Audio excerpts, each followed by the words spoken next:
Saudações professor, saudações professora, eu sou o professor Hammurabi, estamos de volta dando continuidade ao nosso conjunto de dicas para você que quer ser um professor na área de legislação educacional e conhecimentos pedagógicos. Estamos na dica de número 21.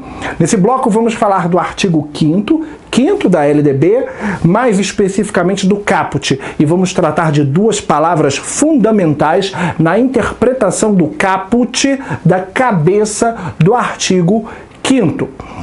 Temos aqui, caput, o acesso. O acesso à educação básica obrigatória é direito público subjetivo. Primeiro vamos trabalhar a palavra obrigatória.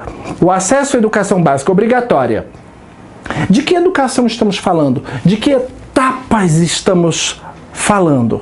Quando eu falo em educação obrigatória, eu imediatamente tenho que remeter o meu aluno e o seu aluno, porque você está aqui treinando para ser um professor de conhecimentos pedagógicos, então você tem que remetê-lo ao artigo 4º, inciso 1º da LDB.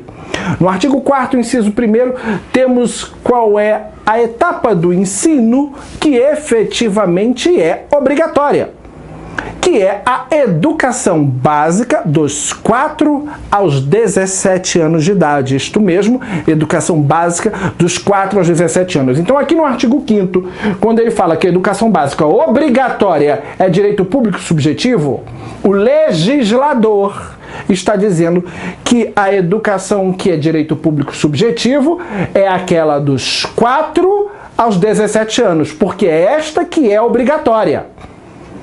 Se numa questão de prova o examinador suprimir a palavra obrigatória em uma sentença e colocar, segundo a LDB, o acesso à educação básica é direito público subjetivo. A sentença está errada, porque não é o acesso à educação básica um direito público subjetivo. Se eu disser que isso é verdadeiro, eu transformo a creche, que é aquela etapa que vai de 0 a 3 anos de idade, em um direito público subjetivo. E a creche não é direito público subjetivo, porque embora o poder público tenha que oferecer a creche, ele não é obrigado a atender a demanda. Por consequência, ela não é direito público subjetivo.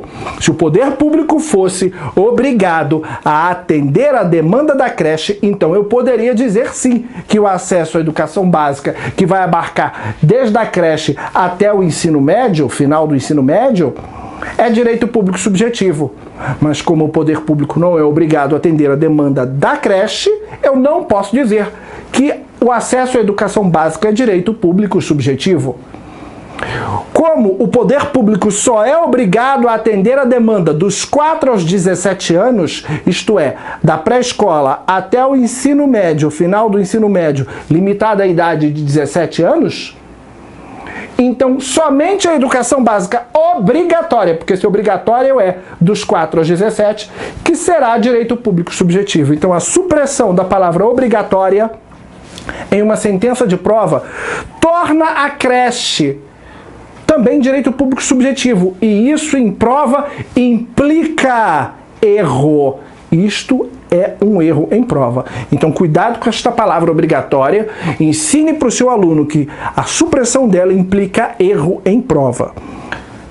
Segundo ponto, o subjetivo. O que vem a ser o direito público subjetivo? Muito bem, vamos separar para fins de estudo do artigo 5º o que é direito público objetivo e o que é direito público subjetivo.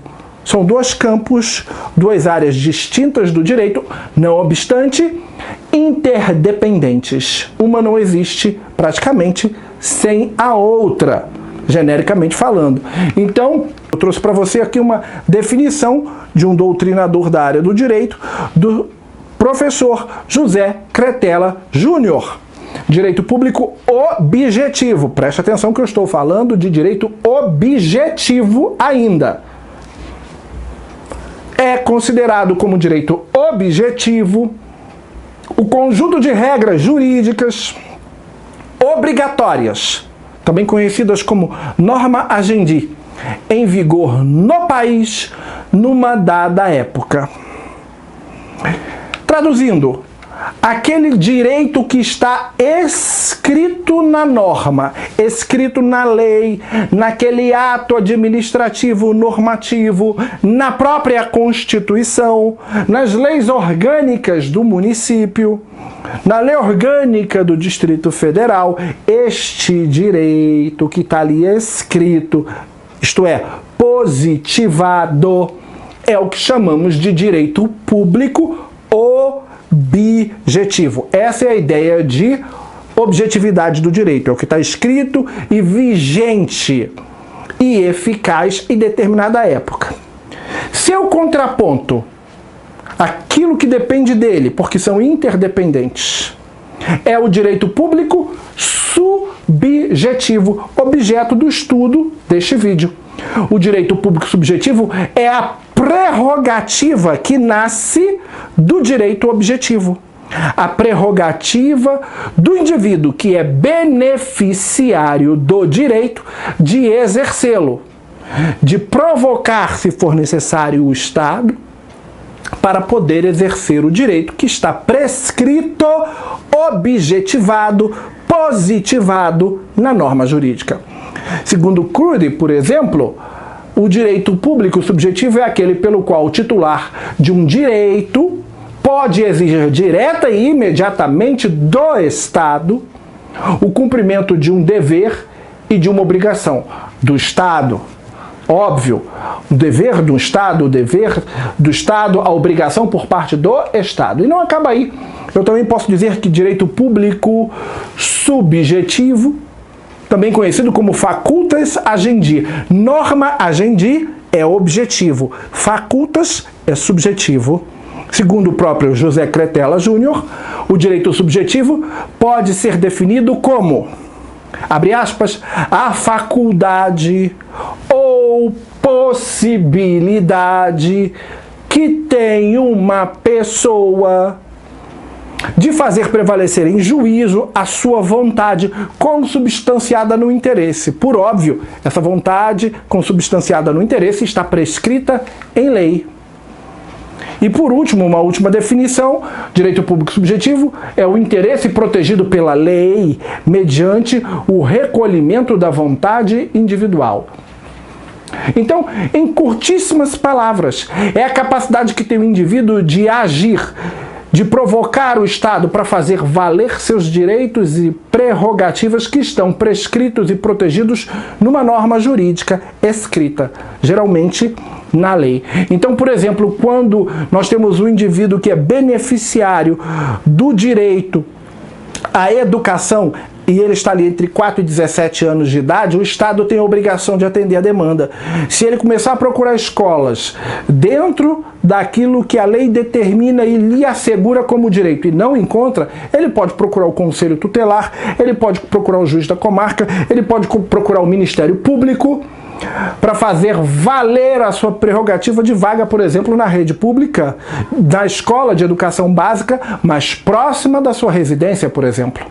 Matéria que vamos estudar na análise do artigo 4º, inciso 10, com profundidade, no nosso curso de formação de professores de legislação educacional. A gente não aprofunda nisso aqui, mas o modus operandi é realmente lá no curso. Mas é só para você entender, seria a prerrogativa que o indivíduo tem de fazer valer o seu direito. Daí a ideia de direito público subjetivo. Fechando aqui esse bloco, no próximo bloco de aula, vamos falar do recenseamento, isto mesmo, do recenseamento feito pelos entes da federação em suas respectivas esferas de competência. Qual é o propósito desse recenseamento? Artigo 5º, parágrafo 1º. Mas isso é matéria para o próximo vídeo. Um grande abraço, fique com Deus e até o nosso próximo encontro.